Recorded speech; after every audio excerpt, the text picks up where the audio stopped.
नमस्कार मैत्रिणींनो, पर्ल शॉपीमध्ये तुमचं स्वागत आहे. आज मी तुम्हाला ज्वेलरी मेकिंगसाठी बेसिक टूल्स काय काय लागतात ते तुम्हाला सांगणार आहे. सगळ्यात पहिलं बेसिक टूल आपल्याला कात्री लागते. ही मोठी कात्री आहे जी आपण हँडमेड ज्वेलरी, फॅब्रिक ज्वेलरी बनवतो ना त्यावेळेस फॅब्रिक कटिंगसाठी आपल्याला लागते. आणि हे छोटं कटर आहे. हे पटकन आपण याच्याने खूप छोटासा दोरा हे असं कट करू शकतो.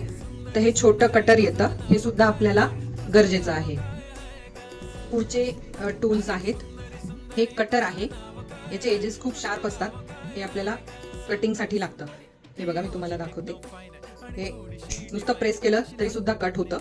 हे आहे कटर, जे आपल्याला बेसिक टूल्स मध्ये खूप गरजेचं आहे. त्याच्यानंतर हे 3 प्रकारचे प्लायर आहेत. हे जे आहेत हे राऊंड नोज प्लायर आहे. याचे हे जे आहे टोक हे पूर्ण राऊंड आहेत.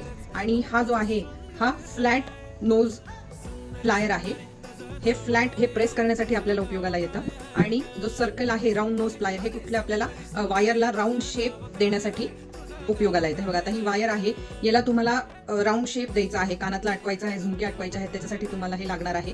हे इथे तुम्ही पकडायचं आणि राऊंड फिरवायचं. हे बघा, हे असा हा झाला राऊंड शेप तयार. तर हे राऊंड शेप देण्यासाठी आपल्याला हे प्लायर गरजेचं असतं.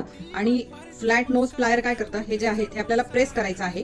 हे दोन्ही टोक जे आहेत हे एकमेकांच्या जवळ आले पाहिजे, या हिशोबाने आपण प्रेस करतो. की इथे ज्यावेळेस तुम्ही झुमक्याचा बेस अटकवाल तर तो बाहेर नाही आला पाहिजे, त्याच्यासाठी आपल्याला हे प्रेस.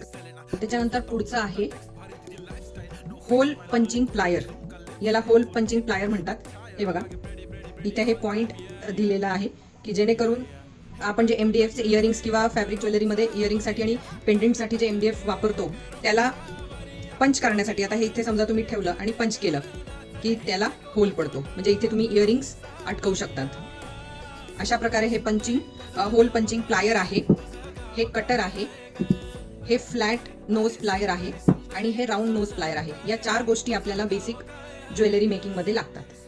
पुढच्या व्हिडिओमध्ये आपण बघूयात इयरिंगसाठी आपल्याला काय मटेरियल लागणार आहे ते. धन्यवाद.